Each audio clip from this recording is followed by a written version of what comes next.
बिस्मिल्लाहिर्रहमानिर्रहीम दोस्तों जी त अॼु मूंसां गॾु मुंहिंजो दोस्त प्यारो भाउ मोहम्मद नईम जट ऐं बहादुर साण गॾु आहिनि। त जिन्स जंहिंमें असां मौजूदु आहियूं इहा आहे लारेब। नईम भाई आपने सुना होगा कि ये वैरायटी जो है कोई लास्ट ईयर 3-4 बंदों के पास थी, ज़्यादा तो नहीं थी सिंध में, लेकिन जहाँ भी थी वहाँ इसकी प्रोडक्शन 70 मन से ऊपर आई। इस पर रस्ट आती है बिल्कुल। जिन दोस्तों ने लगाई उन्होंने मुझे बताया कि रस्ट आती है, लेकिन इसकी अच्छा ये अनअप्रूव्ड भी है।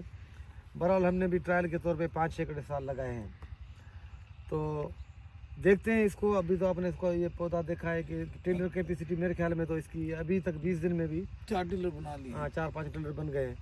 तो अब जो मेरा आपसे यहाँ फील्ड विजिट कराने का मकसद था और ये कि अब जो टाइम है जो गंदम 20-25 दिन के ऊपर पहुँच गई है, तो वो दोस्त वीडीसाइड का इस्तेमाल कर रहे हैं या कोई सोच रहे हैं कि कब करें, और खाद का जो इस्तेमाल होता है वो हम तो कहते रहते हैं या आप भी कहते हैं कि भाई 40 और 50 दिन के दरमियान मुकम्मल कर दो, उसके बाद खाद देने की ज़रूरत नहीं है।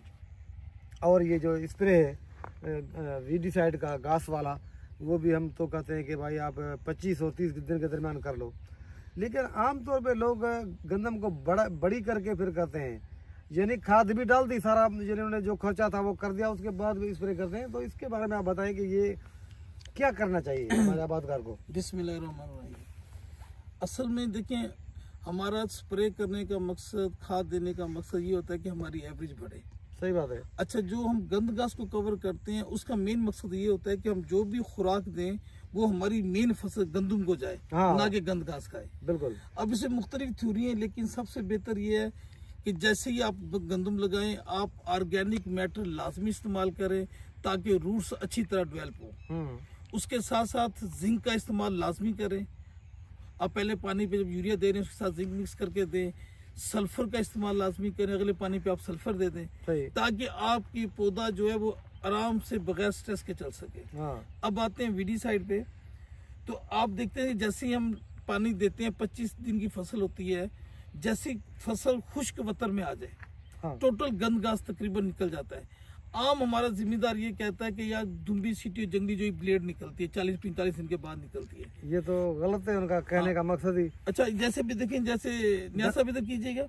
अब अगर यहाँ पे हम इस हाल में स्प्रे करेंगे तो दवाई हमारी पौधे पे भी लगेगी, जमीन पे भी गिरेगी, बिल्कुल, और जहाँ रूट्स के जरिए भी असर करेगी और उसके जरिए भी असर करेगी, कांटेक्ट बेस पे भी मारेगी। तो बेहतरीन तरीके जो टाइम है 25 से 30 दिन में आप गंद घास की दवाई स्प्रे करें ताकि आप बेहतरीन कंट्रोल करें। दूसरा इसका मकसद ये होता है कि 30-35-40 दिन में अपने जो हम सिंधी में कहते बुढ़ो दिहाड़े वो कंप्लीट कर लेती है। अगर 40 दिन के वक्त हम स्प्रे करेंगे तो वो उसने अपना टिलर्स बना लिए होंगे, वो स्ट्रेस में करा पाएगी। वो वक्त ये होता है कि स्ट्रेस में कराप ना आए ताकि जितने टिलर्स ऊपर जाएं उतने आपके सिट्टे बढ़ेंगे। तो इसलिए बड़ा इसका ख्याल करना चाहिए, कोशिश करनी चाहिए 25 से 30 दिन में अपना स्प्रे कंप्लीट करें। तो अगर मैं अपनी स्टार एग्रो साइंस में जैसे काम कर रहा हूँ तो हमारे पास जो इसमें है वो ट्राई शॉट के नाम से है, 3 जहर है, वो टोटल गंद घास को कवर करती है। सही। और इसी तरीके से अगर किसी के पास नाड़े का मसला है तो हमारे पास ऑप्ट्रिक्स है, वो भी 3 जहर है, लेकिन वो दुम्बी सिटी और जंगली जोई को नहीं मारते।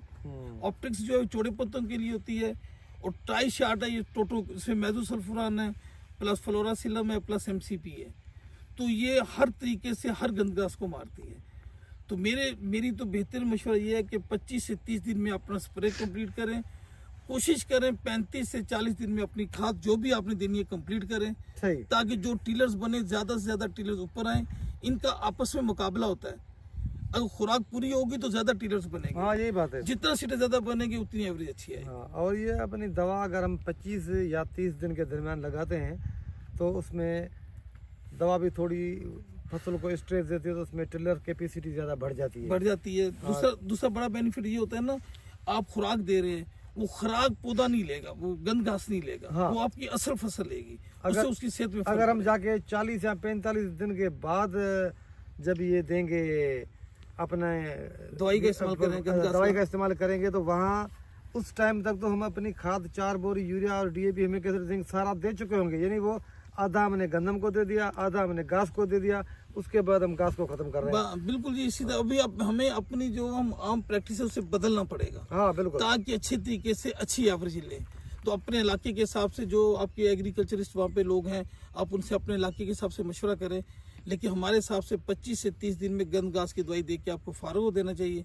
और खुराक खाद जो भी है 35 से 40 दिन में दे दें, ताकि जितने भी टिलर्स बने वो आपके कामयाब हों।